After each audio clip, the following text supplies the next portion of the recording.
Юутраш буюу хурдтай залуус хэмээх энэхүү номоор баярын мэдээ төгөх хөтөлбөр Монголын Адвентист чуулганд цоон шинээр хэрэгжиж эхлээд 2 удаагийн баярын мэдээнийхээ үйлчлэлийг хийгээд дуусч байна. Тэгээ энэ хугацаанд оролцсон залуучууд маань үнэхээр өнөөдрийн энэхүү чуулганы маань өнгө дүр төрх нүүр царай болсон залуучууд одоо оролцож өөрсдийнхөө амралтын хичээлийнхаа 10 хоногийг энэхүү үйлчлэл зориулсан байгаа. Тэгээд энэ үйлчлэлд оролцсон залуучуудын хувьд сэтгэл маш өндөр. Хамгийн гол нь энэ үйлчлэлээр дамжуулж тэдний бурхантай харилцах харилцаа болон сүнслэг байдал өсч бас залуучууд бие биетэйг нөхөрлөж зөвхөн энэ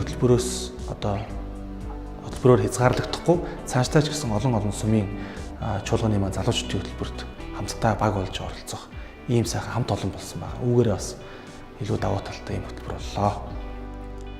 Хурдтай залуус хөтөлбөр гэдэг нь 2-7 хоногийн хугацаанд залуучууд маань хамтдаа нэг газар байрлаад хамтдаа хоол хийж идээд өглөө оройн нэмрүүлгийг хамтдаа хийгээд харин өдрийн хугацаанд нь бол гадуур явж манай адвентист хэвлэлийг хүмүүст танилцуулж зарж борлуулдаг тийм хөтөлбөр байгаа.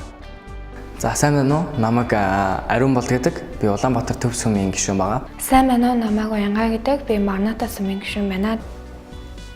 За сайн мэцхан намайг Томбаяр онгор гэдэг. Би Мараната сүмд явдаг. Сайн мэцхан намайг Асуудөрж Ануалтар гэдэг. Би Монгол Улсын боловсролын их сургуульд 1-р курс суралцдаг байгаа. Сайн мэцхан намайг Эрхэсдэг. Би 17 настай.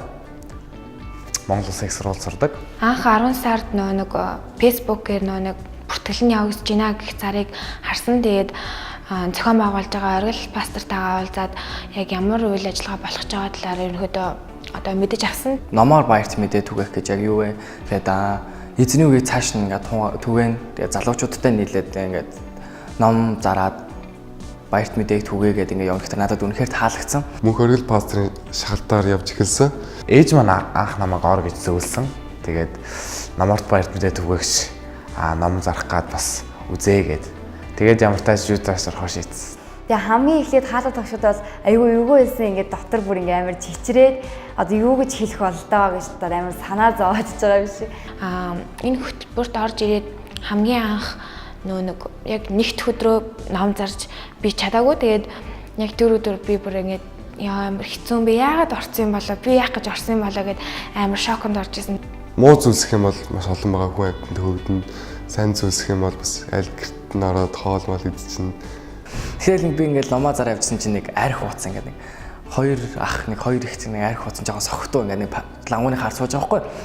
Тэгэл би ингээд за энэ хоёрт ч надаас ахгүй мэн даа гэж яг алгасчихсан чиний ах нь хөөе миний дүү гэл ном зарж байгаа мó гэсэн чинь тийм яхаа гэдгсэн чинь ямар ном ингээд тэгэл би ингээд хамгийн бүх ном ингээд барьсан байж гал ингээд үзүүлсэж хамгийн дэдлэлт нь эцгийн гашуун бэлэг гэдэг ном байсан. Тэгсэн чинь нөгөө ах чинь за би энийг авна гэл.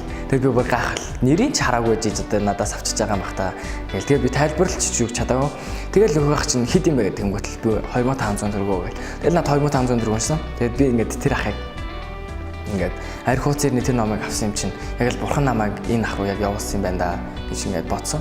Тэгээ тэр ах одоо яг тэр номыг уншсан бол архийг бараг дахиж уухгүй байх.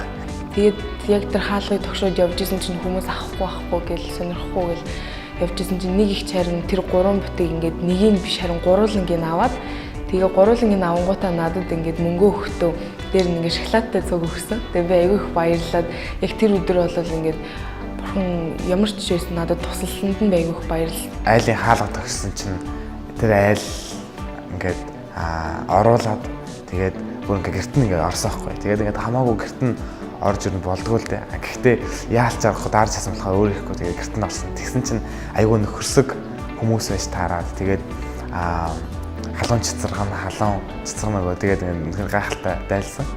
Тэгээд өөрөө ирэхгүй ингээд надад бүр амар гой санагдсан. Бурхан яг анханаас нь ингээд бэлдсэн юм шиг. Тэр айлыг те бүр ингээд ихнээс нь надад ингээд зориулсан юм шиг.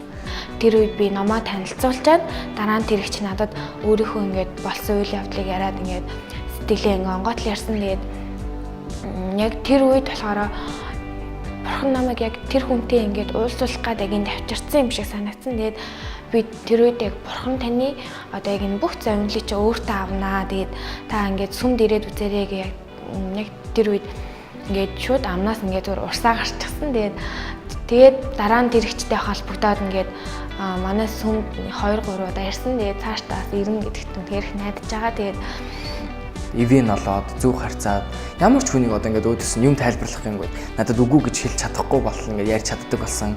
Хүмүүсийн ингээд сэтгэл зүйн хэм маяг нь хүмүүсийн уур бах юм хөндлөн ингээд айгүй олон төрлийн байдаг те айгүй олон янз байдаг тэрэнд нь ингээд тааруулж сайн мэдээгээ түгээхийн тулд бас айгүй хичээсэн. Тэгээ энэ бүх зүйлсийг сонсондоо маш их баяртай байгаа. Тэгээд айгүй олон хүүхдүүдтэй найзалж нөхөрлөөд тэгээ бөөнөр ингээд хамтдаа гоё нэг 10 хоног амьдраад тэгээ ингээд бурхны сайн мэдээг түгээсэнд бол айгүй баяртай байгаа. Олон хүмүүстэй харилцаж тэгээд сүнслэг байдлаараа бас дээшилж сайн мэдээг бусдад түгээх хэрэг зүй байдгийг бас ойлгож мэдсэн. 170 мянган төгрөгийн ном зараад Ойролцоогоор 550 мянган төгрөг амжарсан.